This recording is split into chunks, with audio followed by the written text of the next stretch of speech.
عزیزای دلم، امروز این فال ورق و تاروت رو میگیریم به نیت عید نوروزتون و فال کلی به نیت همه فالوورا و اونایی که تو اکسپلور این پست رو میبینم. کلمه نوروز رو برام پیام کن که انشاءالله تو نوروز اتفاقات خوب برات بیفته. خب ما تاروتا رو میریزیم. آیا فالووری که داری به لحاظ مالی داری فکر میکنی افتاده که فکرت مریض شده، یعنی ذهنت مریض شده و نگرانی، از لحاظ مالی نگرانی و منتظر یه پولی که میخوای به دستت برسه و افتاده که دو دل شدی.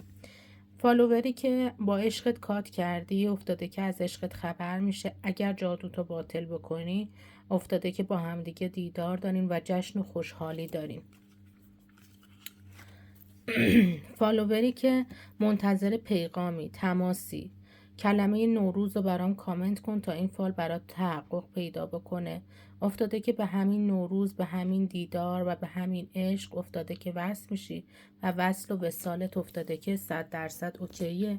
من تو حالت ورق دارم، تو حالت تاروت برات دارم میبینم و تو حالت تاروت 3 تا تاروت رو برات میکشم بیرون و برات تاروت ها رو برات ترجمه میکنم. افتاده که یه بار ضربه عشقی خوردی، ضربه روحی خوردی و افتاده که الان حال دلت خیلی بده.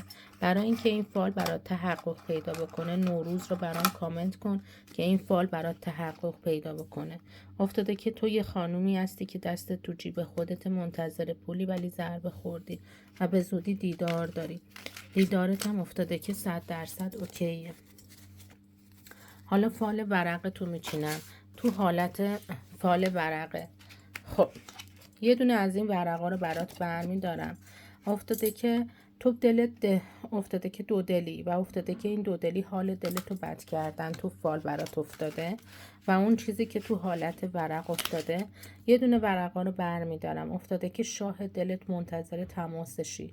کلمه نوروز رو کامنت کن. همین امروز افتاده که به شاه دلت میرسی. از لحاظ مالی افتاده که برای کسی نیت میکنم که آیا میخواد منتظر مال برسه یا نه.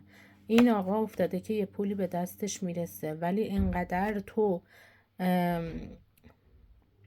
چشم خوردی که نمیتونی به پولت برسی. اگر چشم و زخماتو برداری افتاده که 100% همین امروز تا چهارشنبه به مبلغ سنگی میرسی.